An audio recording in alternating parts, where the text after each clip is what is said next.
Nu wensen jeder einer. Ja, wir uns zum Anfang ein paar Lieder singen. Das erste Nummer Feuer.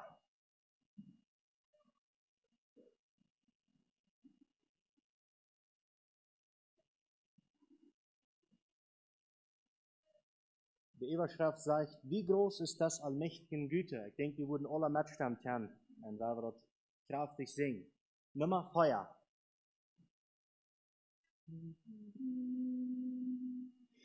Wie groß ist das allmächtige Güte, ist ein Mensch, den sie nicht rührt, der mit verretteten Gemüte den Dank erstickt in ihm gebührt, nein, seine Liebe zu ermessen, sei ewig meine größte Pflicht. Der Herr hat mein Macht nie vergessen, vergiss mein Herz auf seiner Welt. Blick mein Geist in jenes Leben, zu welchen du erschaffen bist, wo du mit Herrlichkeit und Leben Gott ewig sind, bis wie ist. Du hast ein Recht zu diesen Freuden, durch Gottes Güte sind sie dein. Sieg alle musste Christus leiden, damit du könntest selig sein. Und diesen Gott sollte ich nicht ehren und seine Güte nicht verstehen.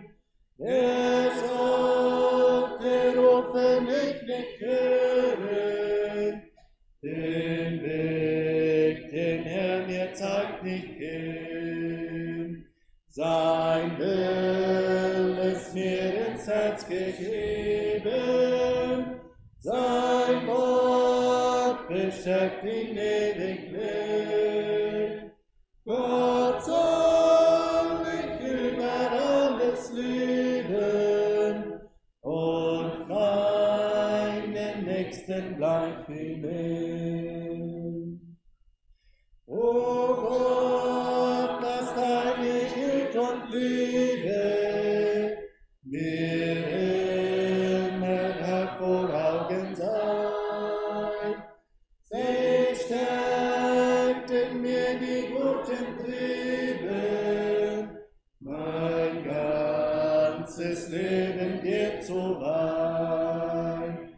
Sie tröstet mich zur Zeit der Schmerzen, sie leitet mich zur Zeit des Glücks, und sie besiegt in meinem Herzen die Furcht des letzten Augenblicks.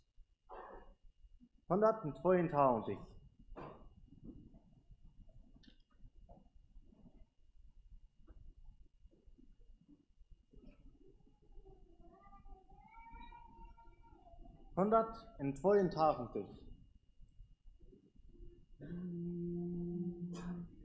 Durch dein Heiland lässt den Gnaden, komm, komm und sieh, so des Hochzeitsmahl der Gnaden, komm, komm und sieh. Lass die Botschaft weit im Schalen deckt und Tal, lass jeder wollen. Gott vergibt den Sündern alle, komm, komm und sieh. Sag's den Kleinen, sag's den Großen, komm.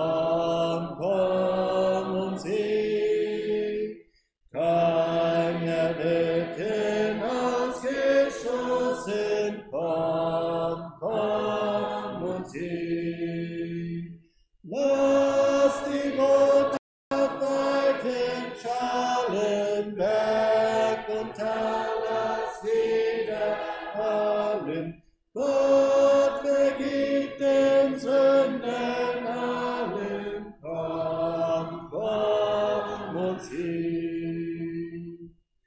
Komm mit die Nacht ereilet, komm und sieh. Jesus rettet, Jesus heilet, komm und sieh.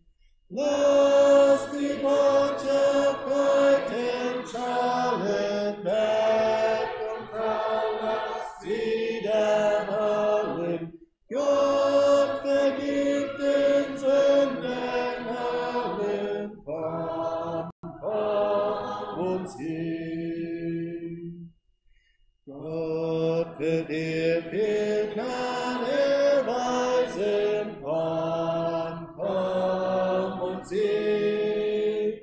Dich an seinem Tische speisen, komm und sieh. Lass die Botschaft weiten schallen, weg und alles wiederhallen. Gott vergibt den Sündern allen, komm und sieh. Alle, die den Tisch umringen, komm und sieh. Darum auch mit Freuden singen, komm und sieh. Lass die Botschaft weiten schallen, weg und alles wiederhallen. Gott vergibt den Sündern allen, komm und sieh.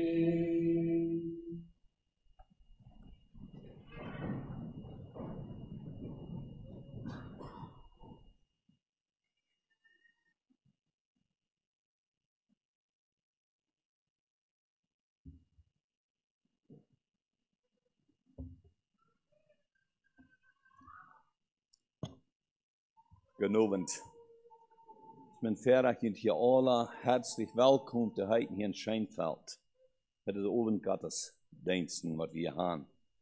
So von der und diesem zweiten Abend von diesem Werk, wo es der Tag kam, wo wir waren, das Vertrauen zu Gott haben, dass er wird reden.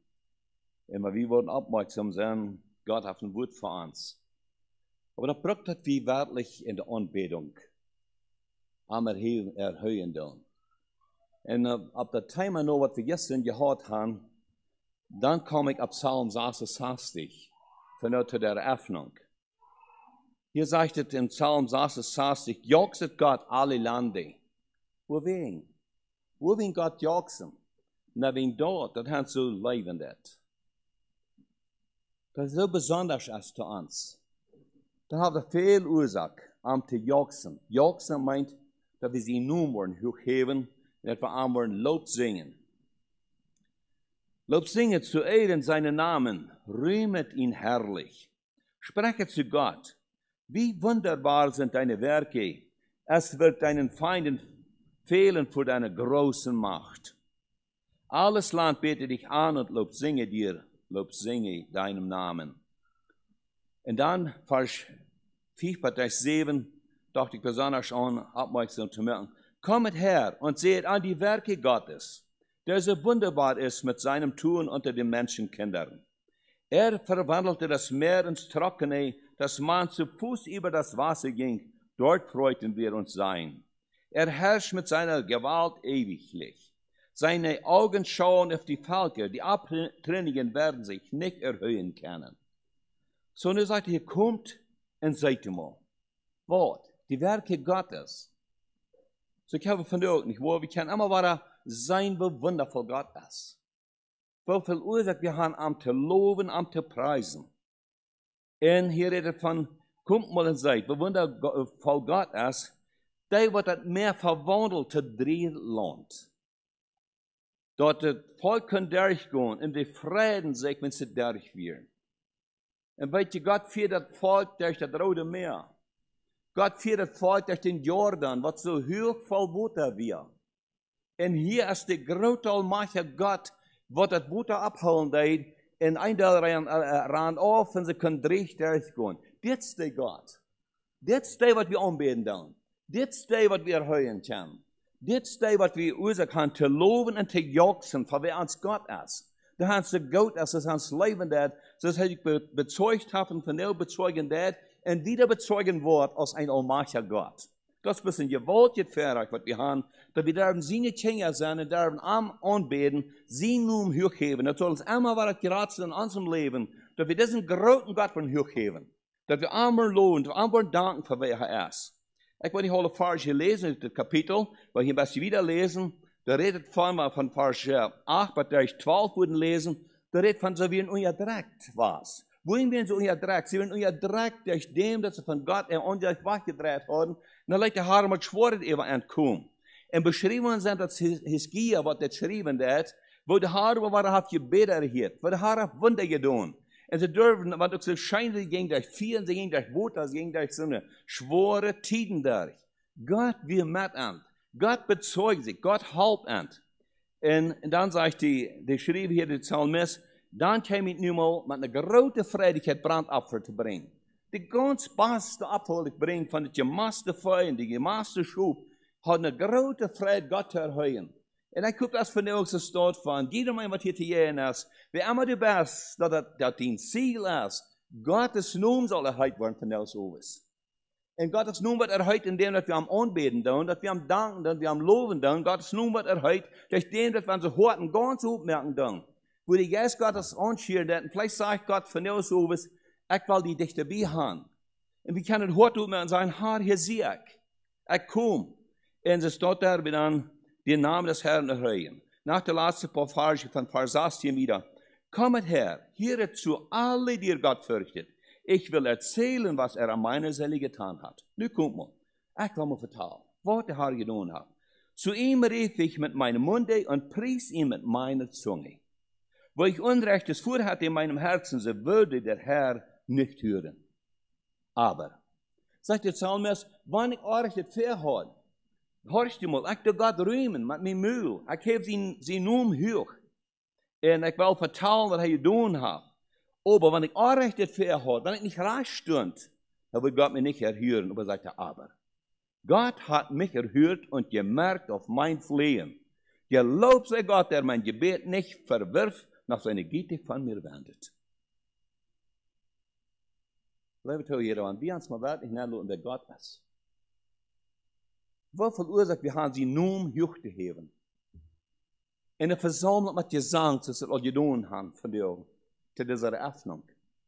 Und wenn die Chöre singen dann, in die Chöre der erhebende Stimme Gottes, und die bringen die wieder so klar rüt, wie hier immer war das jetzt am der Gott ist. Es ist gestern eine Leid gesungen worden in einem Chor, dass Jesus die Erste soll sein.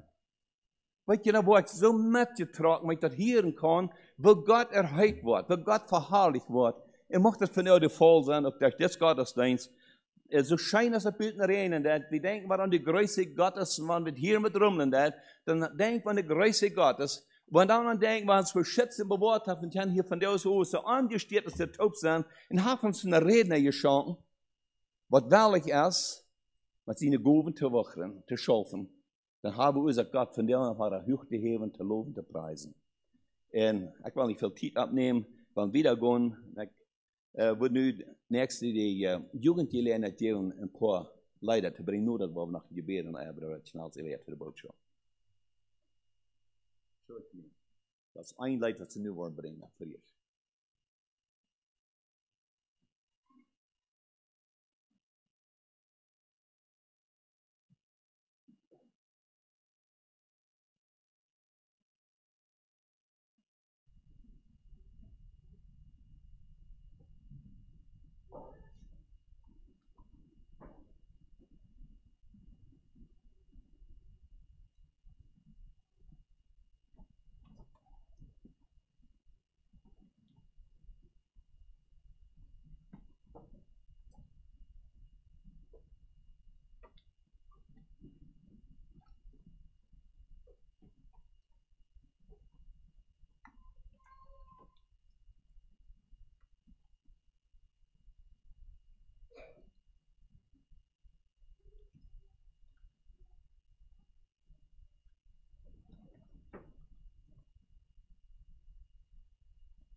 Dankeschön, Jugend.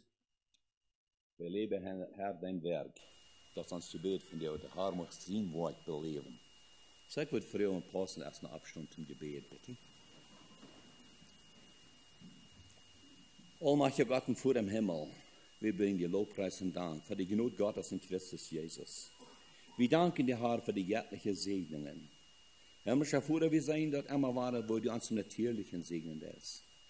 Aber besondere Weise danken wir dir für die göttlichen Segnungen über alles, Herr. Dat u daar bent, dat u die bezeugend is, dat u Wort krachtvoll ist, dat u Jes schaffen wird. Hab Dank. Hab Dank, Herr, für die Gaben, was du geteilt hast, und das Brötchen als Gaben gegeben. Und dass wir eine Freiheit haben, abzustehen zu reden. Wir danken dir dafür. Und beten besonders die Wirkung des Heiligen Geistes, dass der Geist Gottes wird schaffen, und Herr, dass wir alle würden aufmerksam sein, dass dein Wort wird auf den vorbereiteten Acker fallen. Über alles, was du heute verherrlicht worden, und dass dein göttlicher Segen mit uns gehen. Himmlischer Vater, wir befehlen des Gottesdienst an. Im Namen des Herrn Jesus. Amen. Amen.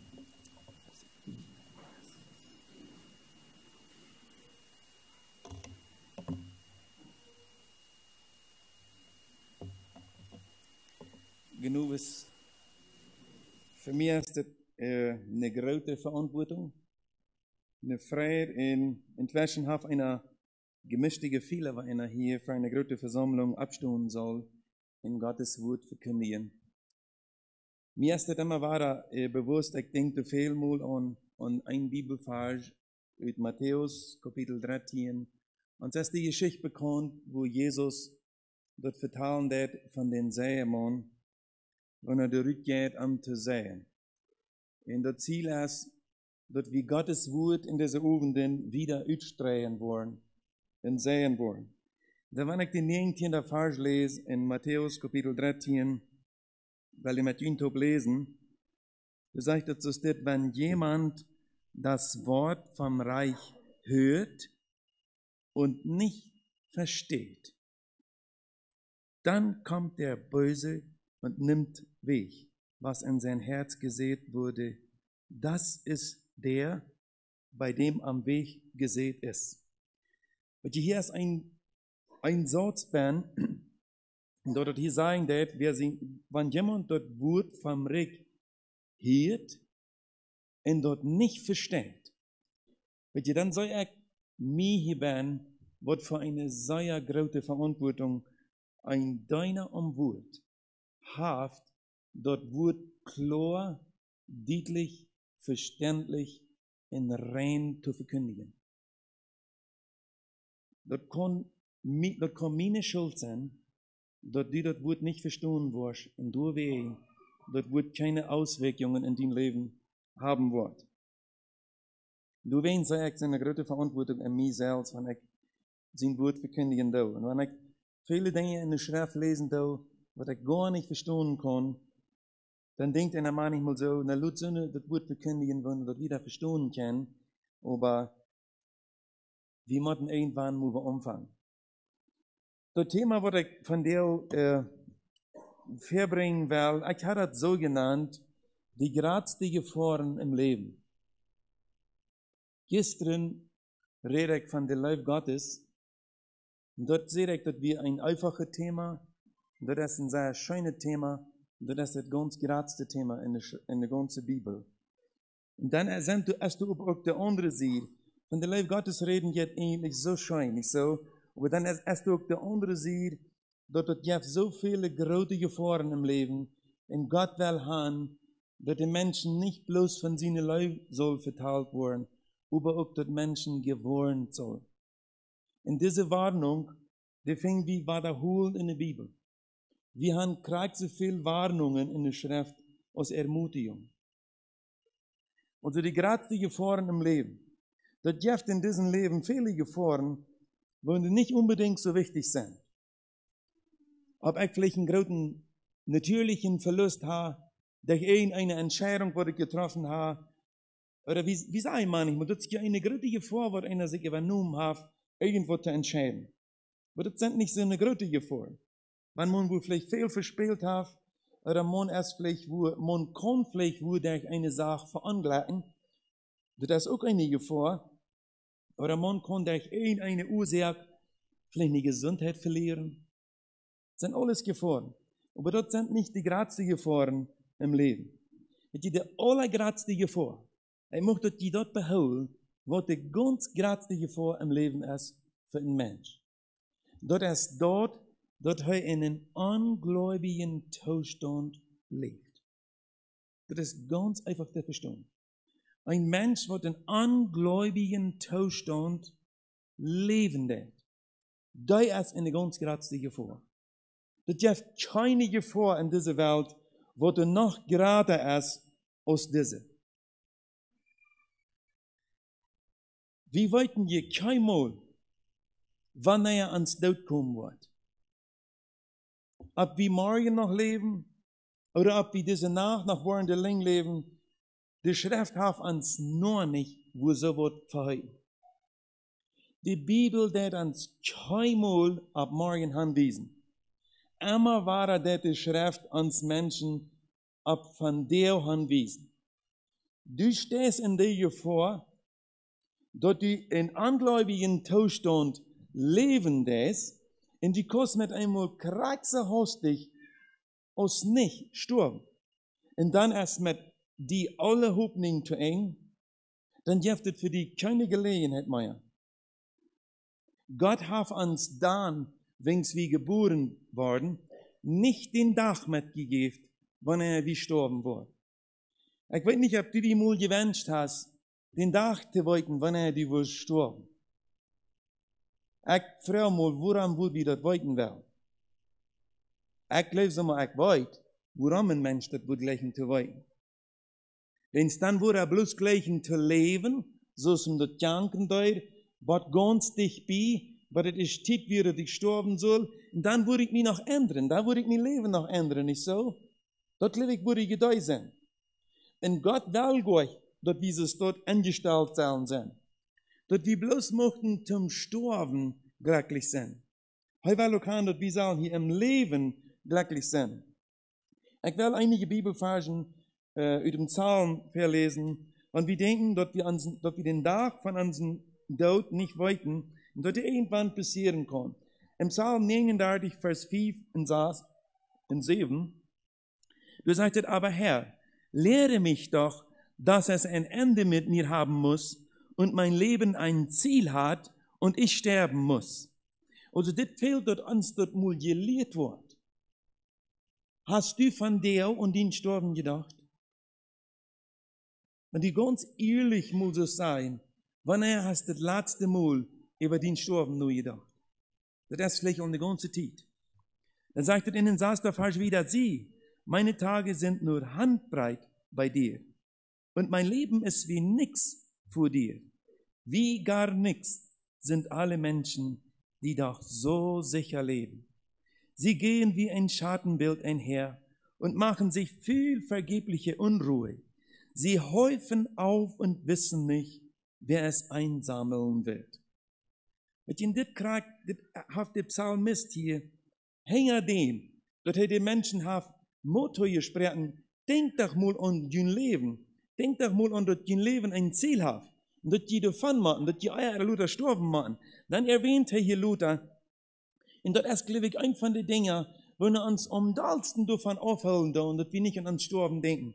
Wir sind bloß beschäftigt. Das sagt dir, wir merken uns viel vergebliche Anrufe. Wir häufen ab, also das meint, wir sammeln und wir sammeln. Wir sind bloß bedürft mit Sammeln und Sammeln.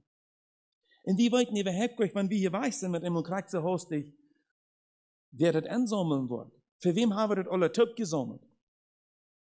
Im Psalm 90, Vers 12, du sagst, lehre mich bedenken, dass wir sterben müssen, auf dass wir klug werden. In Hebräer 9, Vers 27, du sagst, es ist den Menschen gesetzt, einmal zu sterben und danach aber das Gericht.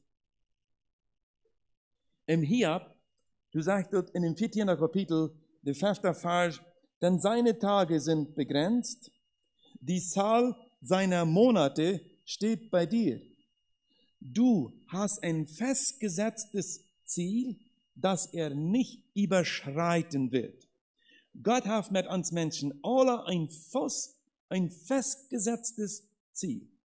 Und dort, wo wir Menschen nicht überschreiten, wir wollen bloß, wenn wir dran sind, dann wird Gott uns den Odem wegnehmen. Uns Leben ist doch in Gott seine Hände. Wir bestimmen nicht, wie lange wir leben. Wenn uns Hort mit einmal versagen wird, dann fallen wir an und sind wir tot. Im Prediger Salomo, den 3. Kapitel, der 4. Vers, du sagst, Sterben hat seine Zeit.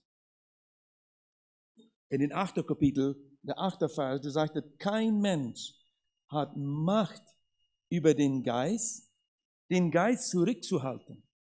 Und er hat keine Macht über den Tag des Todes. Apostelgeschichte 17, Vers 26, du sagst, Gott hat die Zeiten und die Grenzen ihres Wohnens im Voraus festgesetzt. Also die größte Gefahr, das ist, wenn das die Gefahr ist, wenn du noch in ungläubigen Zustand leben lässt, dann will ich dir sagen, du stehst in eine sehr, sehr große Gefahr. Wo weicht ein Mensch sich dort? Wo übernehmen kann ein Mensch nicht sein. Wenn ich nur so denke, ich denke 3 und die Zeit, dass ich ungläubig werde. Ich vertelle Ihnen dort gestern, dass ich ungefähr ein Jahr, nur dem, dass ich dort klar erkannt habe, dass ich verloren werde, ein Jahr gelebt habe. Wenn ich nur so denke, mich schert einfach. Wenn ich dann denke, in so einer Gefahr habe ich gelebt. Gott hat mir den Odem wegnehmen, dann wie ich für alle Ewigkeit in der Verdammnis. Das gibt kein Trekko mehr, das gibt keine Hoffnung mehr, dann wie alles zu eng. Du wirst mal ein kleiner Jung, ich weiß nicht, wie alt du wirst, aber er hat eine unheilbare Krankheit, ich glaube, er wie Krebs. Und dann kommt der junge Trainer seine Mama ein Tag, dann sagt er, Mama, nur ist meine Krankheit nicht mehr gefährlich. Na, woran nicht? Dann sagt er, na, nu sie ich bekehrt. Also, in dem Moment, wo wir uns bekehren dann, wo wir uns handgegeben, wo wir Familienbare geboren sind, durch den Geist Gottes, von du an, dann bedient Sterben nicht mehr Tod. Dann bedient Sterben Leben. Das wird der Apostel Paulus sagen. Für am bedient Sterben Gewinn. Also stehst du nicht in diese Gefahr. Wenn du wirst diese Gefahr entkommen, dann musst du dich von dir bewusst für den Herrn Jesus entscheiden. Du musst diese Entscheidung treffen. Der Mensch, der verlässt sich auf seinen Storbad. Das ist eine Gefahr. Wenn du die auf den Storbad verlässt. Ich habe so viel mit Menschen geredet, die verloren sich auf ihr Storbad. Vielleicht haben sie könnt. Wer hat dir gesagt, dass du was in Storbad hast? Wo weißt du dort? Wo kannst du dir ab eine Sache verloren, wo du gar nicht weißt, dass du dir was hast? In der ganzen Bibel fängt wir bloß von einer Person, wo sich sozusagen auf dem Storbad bekehren. Und das ist der Schächer am Kreuz. Das ist die ganz einzelne Geschichte. Sonst redet die Bibel du nicht von.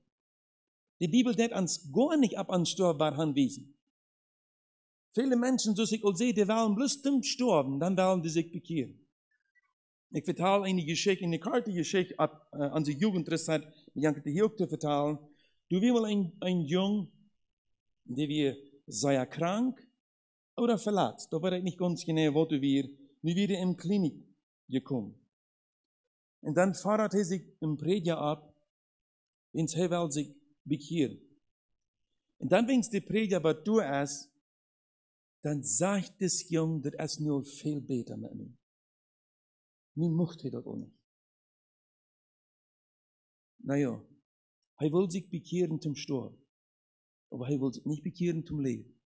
Und dann sagt, die Geschichte sagt so, das Jung, der schräg noch einmal ziemlich ein ab und dann leerte sein Kopf im Kissen und ging in die Ewigkeit.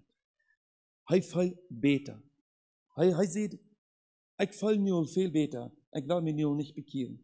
Weet je, was ist das für eine Einstellung?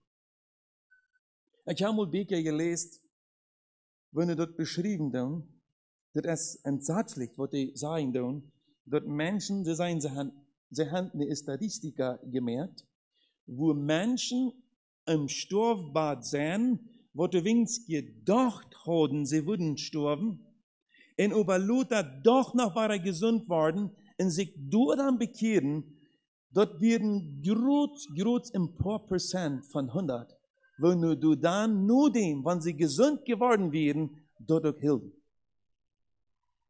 Weet je, das ist nicht eine abbreche Einstellung. Wir machen uns im gesunden Zustand. Ich sage nicht, dass wenn du im Sterben liegen lässt, das ist das nicht für dich. Das ist nicht, was ich brauche zu sein. Versteh mich nicht so, dass ich will sagen, für den ist das nicht.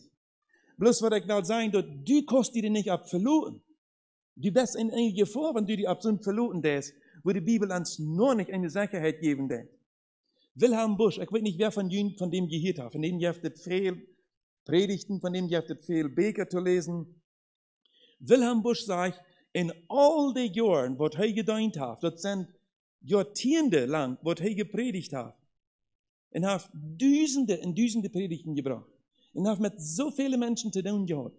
Und er sagt, seine Erfahrung, sagt er hat das kaum belebt in seine ganze Zeit aus im Prediger, dass ein Mensch sich am Storbad aufrichtig bekehrt hat. Das ist schockierend, wenn er darüber denken wird, so euch als das ist. Und die Menschen verloren sich da immer weiter ab. Dann sagt einer, er verlässt sich da ab, wenn er sterben wird, dann wird Gott ihm noch die Gelegenheit geben, zu sagen, Gott, sieh mir Sünder gnädig. Ich habe sogar mit Menschen geredet. Sie sagen, wenn sie wollen sterben, sie wollen sterben, dann wollen sie diesen Satz sagen, Gott, sieh mir Sünder gnädig.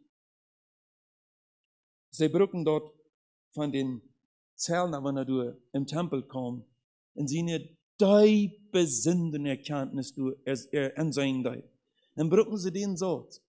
Und ich will Ihnen sagen, der Satz ist gar so entscheidend. Entscheidend ist die Hortenseinstellung.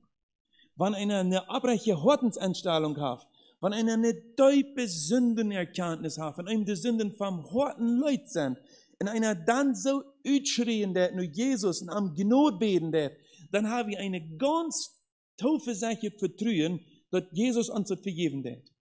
Aber wir können nun nicht sein, ich will noch schwind den Satz sein, und wenn mir das Wort utgeregt haben, den Satz zu sein, dann wo ich auch so gerne gerecht vor dich in den Haus kommen.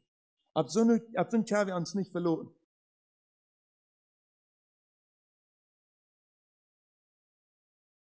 Sie verloren sich ab eine Züchtigung, dass Gott ein züchtigen Wort, und dann, wenn Gott ein züchtigen Wort, dann wollen sie das wird gewassen, in den Himmel zu kommen. Ein Mensch verschifft seine Bekehrung ab morgen, ab Luther. Die weiten aber nicht, ob wir den Morgen beleben wollen. China will dort für immer verschieben. Ich sage mir das ganz sicher, wenn jemand, wer immer hier in diesem Raum ist, ich kann diese Versammlung nicht wählen. Ich weiß nicht, wer diese Versammlung ist. Wer alle noch nicht bekehrt ist und wer alle ist, das kann ich alle nicht. Aber die, wo du nicht bekehrten Ware geboren sind, wenn du mal so ehrlich antworten, dann würde ich sagen, ab immer will ich das nicht verschieben. Das hat der Mensch klar. Für immer will ich das nicht wiederschieben. Ich will das bloß von dir wiederschieben. Bloß von dir jankert mir das nicht. Von dir noch nicht. Und dort ist der Satan, wo den Mensch das dort wiederschieben wird.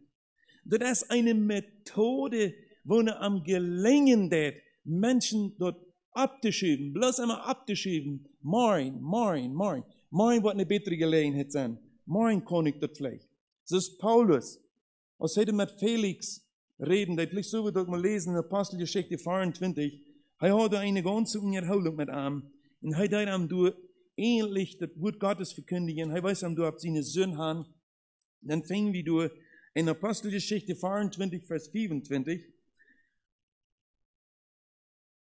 Du sagtest, als aber Paulus von Gerechtigkeit und Enthaltsamkeit und vom zukünftigen Gericht redete, erschrak Felix und antwortete, für diesmal geh. Wenn ich gelegene Zeit habe, werde ich dich herrufen lassen. Lees die Schrift wirklich wieder. Du wirst dort zweimal finden. Er sagt, für dit Mal, wo war ich? Dort nächste Mal, dann ist vielleicht eine bessere Chance. Dann will ich das tun. Ich weiß nicht. Wahrscheinlich ist es Felix von der im Totenreich. Und ja, cool, das die Schrift sagt. Und beschüttet. Wo kann ein Mensch überhaupt sich bekehren, und war er geboren worden? Ich möchte dir eine Frau fragen. Wo hast du dort zu Hause? Und wem liegt dort? Oder von wem ist dort gefordert? Wo kommt dort zu einer wahren Geburt? Kann ein Mensch sich bekehren, dann, wenn er will? Ich weiß nicht, wo du denkst. Ich glaube, ein Mensch kann sich bloß dann bekehren, in Familien geboren worden, wenn Gott im Himmel den Mensch tragen wird. Jesus erwähnt dort zweimal im Johannes Kapitel 6. Ich will das mit Ihnen top überlesen. In Johannes Kapitel 6, du sagst, dort keiner nur Futter kommen kann, bitte dort keiner nur ankommen kann, will ich sagen, nur Jesus, wenn der Futter am nicht trägt. In Johannes Kapitel 6, Vers 44. Du sagst, es kann niemand zu mir kommen, wenn ihn nicht der Vater, der mich gesandt hat, zieht. Und ich werde ihn auferwecken am jüngsten Tag. Und dann in den 65. Vers, dann sagt er, durch wen habe ich ihm dort gesagt, dass niemand zu mir kommen kann, wenn es ihm nicht von meinem Vater gegeben wird. Also, Gott muss den Mensch tragen. Und Gott det sein Port. Er det den Mensch immer auf den Tod tragen. Das wirst du auch gut morgen, das kannst du auch gut selbst von den Zeugnis vertellen.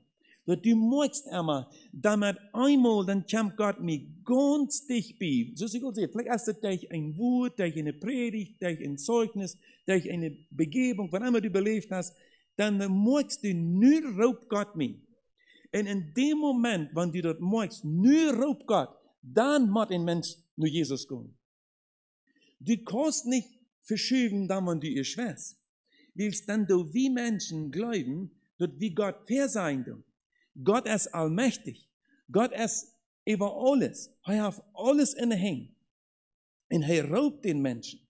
Und ich sage mir das ganz sicher, er hat die gestern geraubt. Und er raubt die von dir. Ob er die morgen rauben wird, dort kann ich die nicht sein. Dort ist die Gefahr.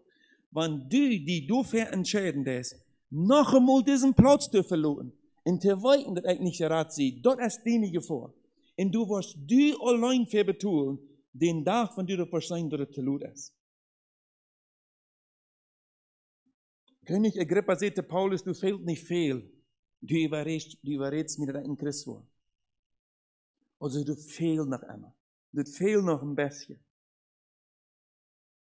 Der Mensch steht in der Gefahr, dass er die beste Gelegenheiten, die beste Tiden einfach bei sich verbiegen lässt, ohne in Acht zu nehmen. Und dann will ich die fragen, wohnt sind die beste Tiden und wohnt es die beste Gelegenheit? Ich glaube, wenn wir so ehrlich sein, ich würde sagen, ich mag in keine andere Zeit Leute gelebt haben, als in der Zeit von der Gemeinde. Wo die Geist Gottes ausgegossen ist. Wo Jesus Christus durch den Geist allgegenwärtig ist. Dann denken wir vielleicht so, als Jesus ab dieser Erde wäre, da mag ich gelebt haben. Jesus wird dann eine Person, als ein Mensch, bloß immer auf einer steht. Von der nur dem, das in den Himmel gefahren ist, in den Geist Gottes ausgegossen hat, nur ist er allerweil, der Geist Gottes ist allerweil. er ist allgegenwärtig. Aber zwar Gott damals auch allgegenwärtig war, aber eine ganz besonders schöne Zeit, als ähnlich die Zeit von der Gemeinde. Und Jesus sagt in Matthäus 16, du dort die Menschen schellen und sagt, sie kennen sogar dort Wader Urteil. In Matthäus Kapitel 16, Vers 2 und 3, will ich lesen. Da sagt er, aber er antwortete ihnen, am Abend sagt ihr, es wird schönes Wetter, denn der Himmel ist rot. Und am Morgen sagt ihr, es wird heute ein Unwetter kommen, denn der Himmel ist rot und trüb. Ihr Heuchler, das Aussehen des Himmels könnt ihr beurteilen, aber die Zeichen der Zeiten könnt ihr nicht beurteilen. Kann ihr diese Zeit nicht beurteilen? Wir leben in dieser Zeit, das ich auch sehe, wo Gott hat alle Menschen Gelegenheit gegeben, mit den Sündenschulden anzukommen. Er wollte alles vergeben. Aber diese Zeit, die wird mit einmal plötzlich aufgerannt sein. Nur allem nur, was dort in der Welt angehen wird. Und wenn wir in Matthäus Kapitel 24 lesen, dann, von all die Dingen, wo die Schrift von reden wird, was da kommen wird, euer Heil wird weiterkommen, dann sehen wir einmal bis nicht mehr weit auf. Und dort letzte, was da passieren wird, für sein weiterkommen, sagt, in dort Evangelium wird auf der ganzen Welt verkündigt worden, und dann wird er weiterkommen. Und ich will die Frau, ab wo viele Möglichkeiten haben Menschen von dir, dort Evangelium wieder zu sein. Durch ein TV, durch die Phones wird von dir sein, durch WhatsApp, durch Internet, dort gibt es so viele Möglichkeiten. Jemand sagt zu mir, diese Deal, dort Evangelium, dort lässt sich hier aber großen dran. So rief es dort hier. Und ich weiß dort Evangelium ist keinmal so sehr ausgestrahlt und verkündigt worden als von dir. Wer immer in der ganzen Welt Zugang zum Internet hat, der hat auch Zugang zu dem Evangelium. In der Schrift sagt, dort letzte wird passieren, vor dem Jesus wird weiterkommen, das Evangelium wird auf der ganzen Welt verkündigt worden. Also die beste Gelegenheiten, die sind in dieser Zeit, wo wir gerade leben tun, die beste Gelegenheiten und die beste Zeit ist auch im jungen Alter. Nun möchte ich aber nicht haben, dass wer alle geworden ist, dass dem so verstehen wird, dass es für ihn nicht ist. Dort möchte ich nicht rüd sein. Was ich bloß will sein, dort wie die meisten Menschen, was sie bekehren dann, die bekehren sich zwischen 13 und 19 Jahren. Das sagen, dort ist die Zahl, wo die ganz meisten Menschen sich bekehren. Wenn ein Mensch älter wird, wenn ein Mensch eben im 25. Jahr geht, dann ist die Chance ziemlich viel kleiner, dass er das noch mal wird. Wenn der noch älter wird, dann ist die Chance noch kleiner. Und schließlich, je älter ein Mensch wird, je weniger Aussicht ist, dass ein Mensch sich jemals bekehren wird. Weil das folgt sich so, das kann der Mann nicht mehr bis gleich fühlen. Das kann der bis gleich fühlen. Aber Gott in seiner Gnade, raubt auch Menschen in hohem Alter.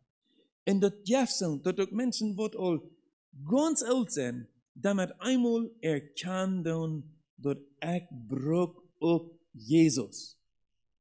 Ich kann nicht anders geraten sein als durch Jesus. All das Gute, was ich dachte, was ich durch mein ganzes Leben geschafft habe, das wird mir einmal nicht gerecht werden für Gott. Ich brauche eine bessere Gerechtigkeit. Jesus sagt zu den Menschen, es sei denn, eure Gerechtigkeit besser als die Schriftgelehrten und Pharisäer, dann kann ihr nicht in das Reich Gottes kommen. Also wir sind auf eine bessere Gerechtigkeit angewiesen, als auf unsere eigene. Also im jungen Alter, und da muss ich auch zu der Jugend sein, wenn hier Jugendliche sind, die erkennen dort, ich habe die Erfahrung noch nicht angenommen in meinem Leben, dann will ich zu dir sagen, du bist von dir in deine beste Zeit. Je älter man wird, je weniger es Chance, dass ein Mensch sich jemals bekehren wird. Die beste Zeit ist durch, wo einer überführt ist von Sinn. Wo Gott durch den Heiligen Geist mich gewesen hat. Jesus sagt zu den Menschen, er drin im Himmel fuhr, dann seht ihr, wenn der Geist kommen wird, dann wird er die Welt überführen von was Sinn ist, von was Gerechtigkeit ist und vom Gerecht. Und ich mag nicht, dass ich die Probe von jener Sündhaftigkeit zu überführen. Der Geist Gottes deed dort. Und wenn der Geist Gottes dir dort nicht wiesen deed, dass du ein Sünder bist, dann brauchst du auch nicht Buße tun. Wenn's Buße tun, tja, mo dann, wenn wir das erst angesehen haben, dass ich verdammt und verloren sie, dass ich ein Sünder sie. Und wenn Gott den Mensch tragen deed, dann ist die beste Gelegenheit. Und wenn wir stehen in eine andere Gefahr, dass das Wort Gottes nicht mehr zu uns redet. Ein Prediger sagt mal, wenn Gott schweigt, dass wir immer ein Teken von Gerecht. Und wenn das Wort Gottes die nicht mehr sagt, dann stehst du in eine große Gefahr. Und dort ist nicht, dass Gott dort so geschaffen hat, dass sein Wort mit einmal nicht mehr zu sein hat. Sein Wort ist lebendig. Sein Wort ist so ein Licht. Sein Wort ist so ein Schwert. Sein Wort ist so ein Huber, was Steiner wegkielen, der sagt dort.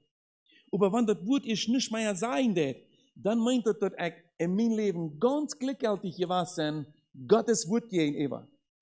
Vielleicht stehst du gerade in diese Gefahr, in diese Schwierigkeit, dass das Wort Gottes nicht mehr zu mir sein wird. Man hört eine Predigt und man ist ungerührt. Man fühlt, dass ich soll mit meinem Leben im Klaren kommen. Aber ich muss warten. Dann hört man war eine Predigt. Dann muss das auch ein bisschen eine scharfere Predigt sein, was mir dort auf mein Gewissen geht. Dann hört man noch mal eine Predigt. Und schließlich ein Mensch, der hört 100 Predigten, der hört 500 Predigten, dort redet nicht mehr an. Dort Wort Gottes sagt mir nicht mehr. Dort ist eine große Gefahr. Und dann stehst du in dieser Gefahr, dass du den Hort tauschlicken wirst. Du musst die abmerken, du musst Buße tun, du Eva. Dort Wort Gottes überführt mich nicht mehr von Sinn. Dort reinigt mich nicht mehr. Die Schrift sagt, dort sein Wort det ans reinigen. Wenn wir dabei lesen tun.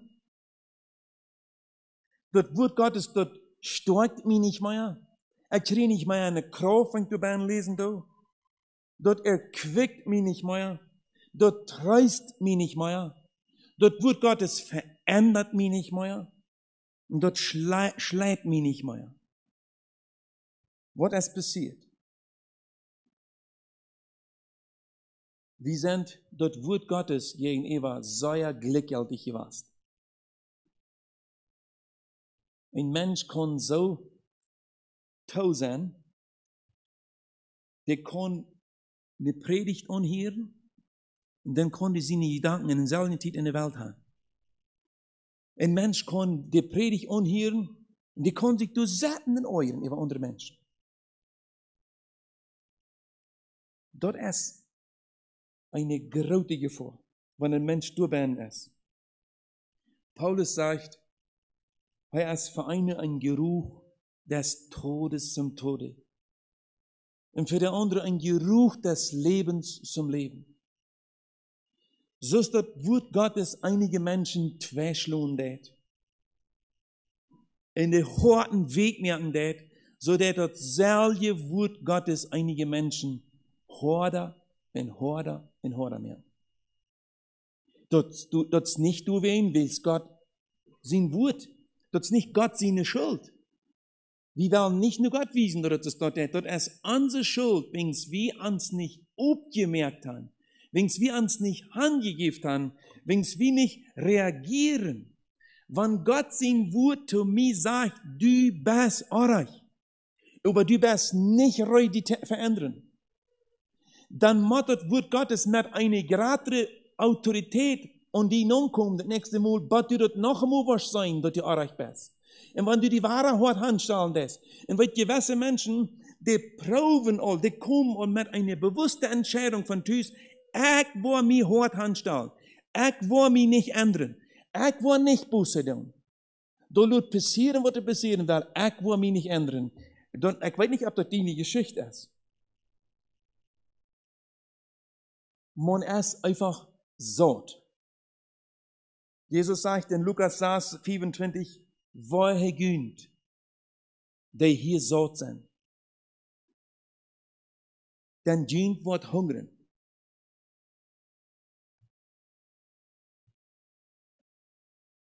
Das gibt eine andere Gefahr, dass wir uns in unserer Sinn einfach anwandeln. Alles schaut nicht mehr. Wenn du mal drei denkst, denk mal drei in dein Leben. Kannst du dich erinnern, dass du für viele Jahre drei, oder vielleicht sind es mal bis ein paar Jahre drei, einige Sachen ganz klar aus Sinn betekenen hast. Von dir ist das in deinem Leben normal. Von dir ist das normal geworden. Man denkt nicht mehr daran. Soll das noch was boden? Alles, was du je in Gerät wird, das vielleicht bis gesagt. Also die Sinn hat mir angewandt. Man kann pflegen, man kann anreichte, schlechte, anneige, schmutzige Rede haben. Das ist alles normal. Fall mir nicht mal schlecht, Eva. Man kann stehlen. Dann würde ich vielleicht sagen, aber ich kann nicht stehlen in der Nacht. Aber wofern gibt Gott dir in dein Leben eine Gelegenheit? So viel Umgang, als was Menschen von dir mit Geld haben. Wie viel Gelegenheiten hast du in dein Leben, ungerecht zu sein, zu stehlen, wem zu untergehen? Man das von dir, man ist das gewarnt, das denkt ihr doch alle Mann, das ist hier all normal geworden in unserer Zeit, in unserer Welt von dir. Man braucht die Ehe, das ist normal. Vielleicht lebt noch tot mit seiner Frau. Aber im Horten braucht die Ehe alle Tag, das ist normal geworden. Ich fühle mich nicht mehr schlechte Wege. Also man wandt sich das an. Das Gewissen, das angeschlagen. Gott hat uns ein Gewissen gegeben, wo uns unser Sinn sein, der wo uns in unserem Leben führen soll. Das ist ein großes Geschenk von Gott ans Gewissen. Aber viele Menschen, die haben ihr Gewissen immer beschmutzt. Sie haben immer gegen ihr Gewissen gehandelt. Sie lassen sich nicht von ihr Gewissen führen. Die Bibel sagt, dass wir sollen nicht gegen uns Gewissen gehen. Wenn die Gewissen, die ab irgendein Ding verklären det, dann tut das nicht. Vielleicht würden andere sagen, oh, das ist alles bis gesagt. Du darfst dir nicht schlecht einfallen. Das kann sein. Das kann sein, dass es bis gesagt ist. Aber danach sagt die Schrift, du sollst nicht gegen dein Gewissen handeln. Wenigstens, wenn wir ab einer steht, gegen uns Gewissen gehen. Weißt du, glaube ich, wo wir da nicht aber andere steht, oh. Man kann leiflos sein, man kann undankbar sein, man kann ungehorsam sein, der Älteren ungehorsam, man kann stolz im Leben sein, man kann ganz weltlich gesandt sein, aber alles steht nicht mehr. Ein Prediger sieht mal, viele Menschen, die haben ram ihr Gewissen eine dicke Hüt ram.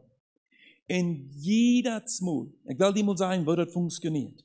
Jedes Mal, wenn mein Gewissen mir eindenkt sein, das, was du falsch ist, und ich glücklich du jen entscheiden do, handeln do, dann wird mein Gewissen eine Hüt ramwassen. Wenn ich das so nennen darf, du weißt, was ich meine. Und dann du fährtne wie jen ans Gewissen gehen, du eine dickere Hüt was du ram. Und schließlich, du sind Menschen, die haben ein dickes Lara all ram ihr Gewissen. Das ist all so dick, du kannst all meist nicht mehr durch. Die können hören, was sie hören will. Das geht bis mehr durch. Alles schaut nicht mehr. Dann stehst du in eine sehr große Gefahr. Paulus sagt in 1. Timotheus 4, Vers 2, dass du einige sogar im Gewissen gebrandmarkt sind. 1. Timotheus Kapitel 4, Vers 2.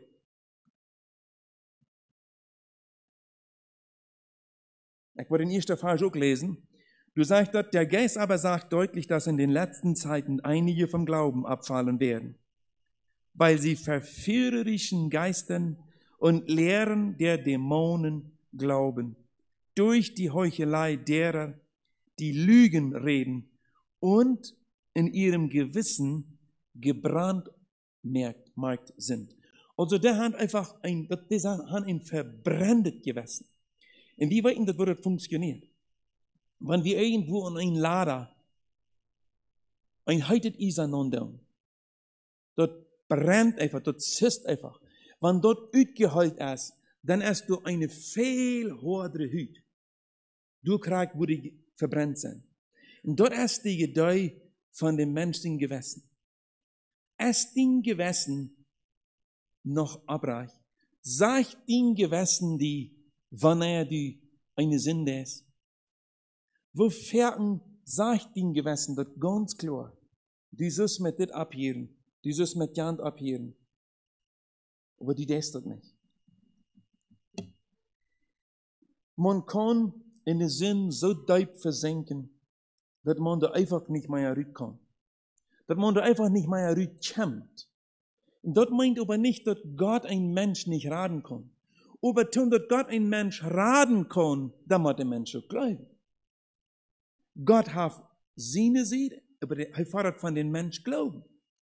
Wenn der Mensch das nicht mehr glauben kann, und ich habe das so fertig gemacht, dass der Mensch kann so tief in den Sinn sich verzaubern, dass er das bloß nicht mehr fühlen kann.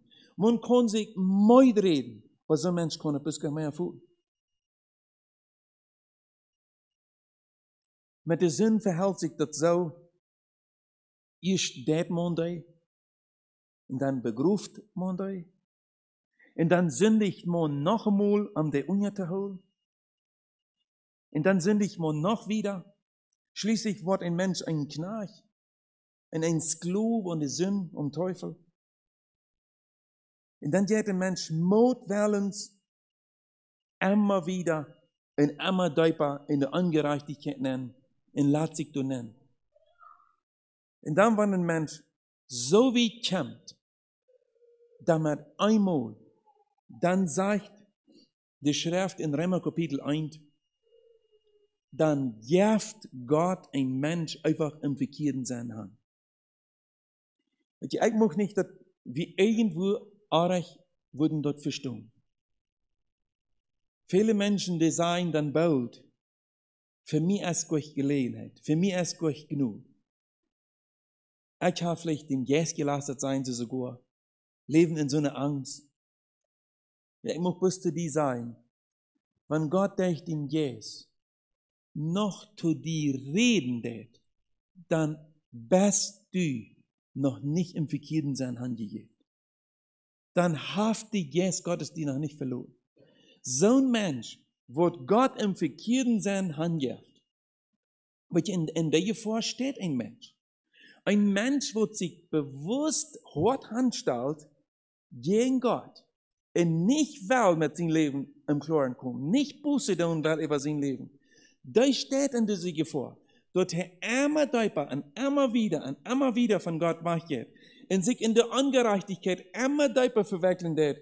Und schließlich, so ist es in Römer Kapitel 1 sein wird, ich würde das euch lesen, aber dort redet du, wenn wir von den 18er Vers wieder lesen dann, und du erst von der Gesetzlosigkeit, von der Gottlosigkeit von den Nationen hast du geschrieben, und du redest dort 3-mal von den 18er Vers, durch den Kapitel, 3-mal hast du erwähnt, dass Gott den Mensch im verkehrten Sinn, das sagt dir, dass er den einfach handgegeben hat.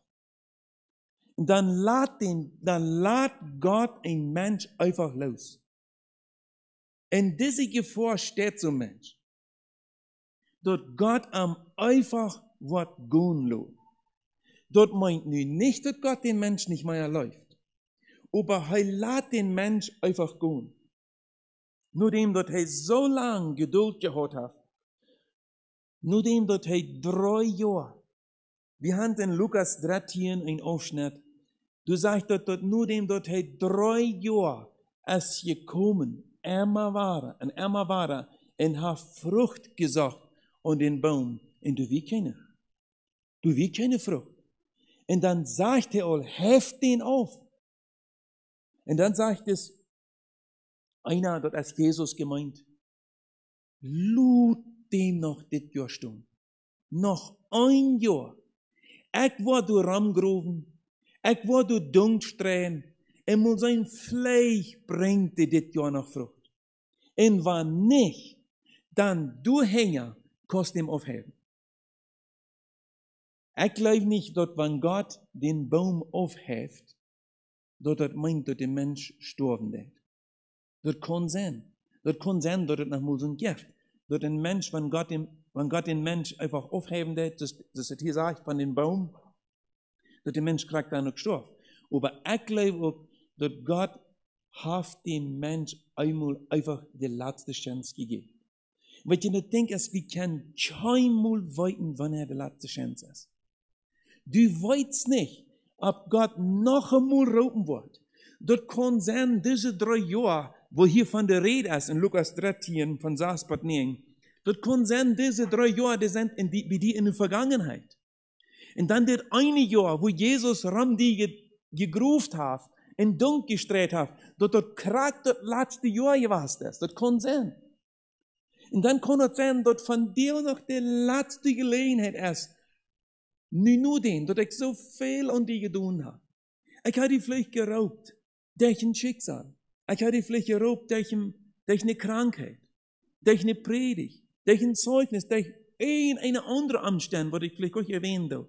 Hat der Herr dich geraubt, aber du hast nicht Acht gegeben auf diesen Raub. Dann kann es sein, dass Gott sich damit einmal wegdreht von dem Mensch und der Mensch niemals mehr eine Gelegenheit haben wird. Und wenn das passiert ist, dass Gott sich wegdreht von dem Mensch, dann wird ein Mensch kalt, dann wird ein Mensch im Horten verstockt, dann wird das Hort verfinstert, er kann nicht mehr sein, er kann nicht mehr hören, der Geist Gottes verlässt den Mensch, und der Mensch wird niemals weiter eine Gelegenheit, ein Verlangen haben, sich zu bekehren. Weißt du, das ist das klare Kennzeichen. Ob du da bist, wenn der Geist Gottes und die arbeitet, dann bist du nicht von da, wo du Gott verloren hast. Dann muss ich die Mutter sprechen, von der doch ab diesen Raub zu entscheiden.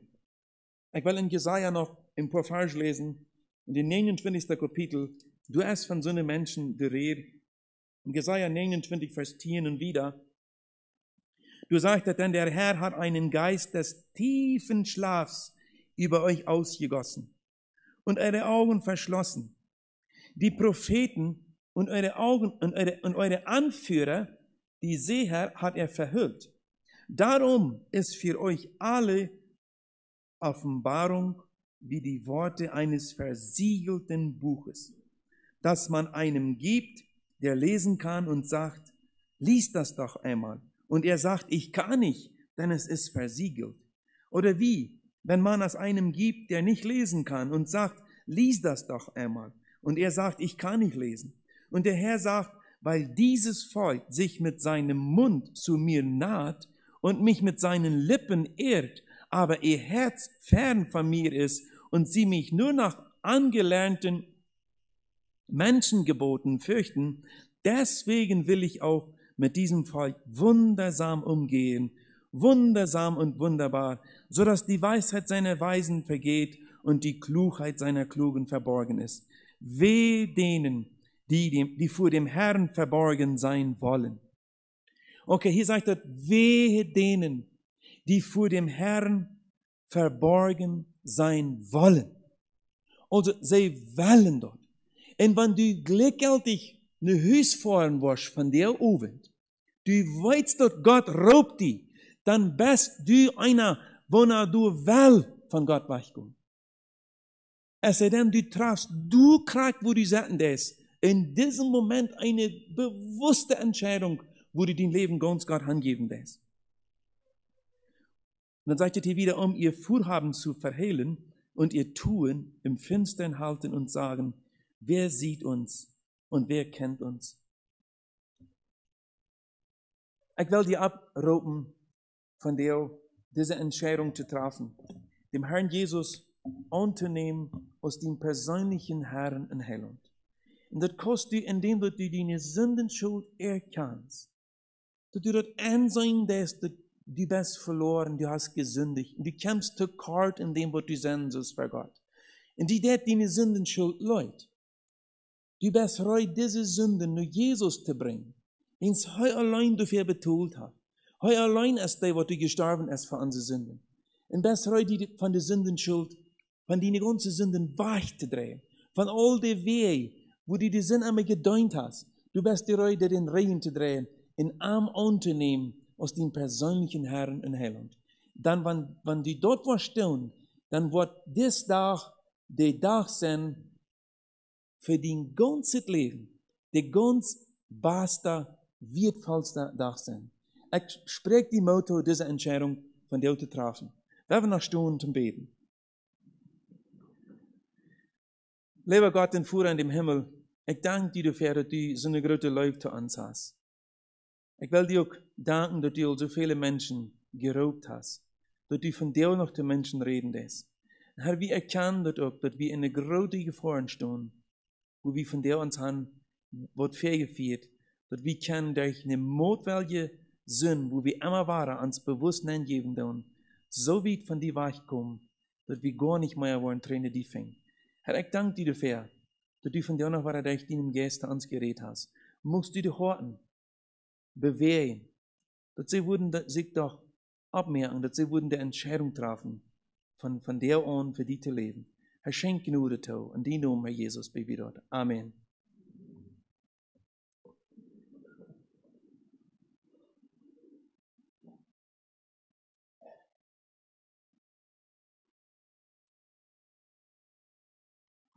Als nächste wordt de jugend als het ware met een leidtijn en dat hou nog wat bekend meer komt.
und Anbetung dir, Heiland der Welt. Geht dir, o Lamm Gottes, wir rühmen dein Blut, als König und Herr, unser Herz dich erwählt, und rauft nun der Siegesmacht, die heut noch Wunder tut. Gestern, heute und für immer gleich bleibt Gottes Lamm. Alles wechselt, Jesus nimmer Ehre seinem Namen. Ehre seinem Namen. Ehre seinem Namen.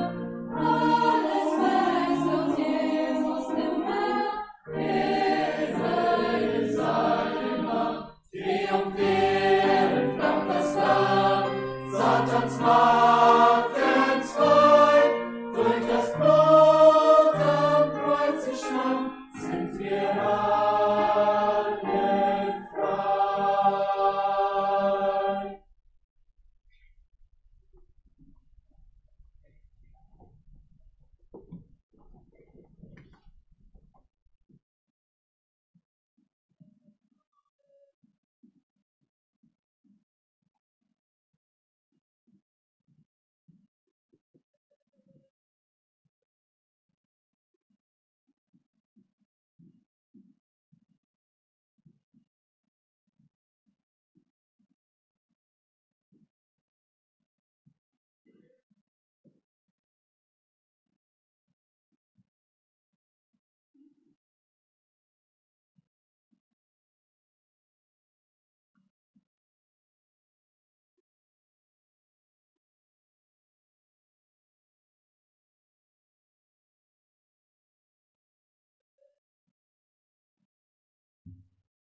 Dankeschön, Jugend, für das Leid.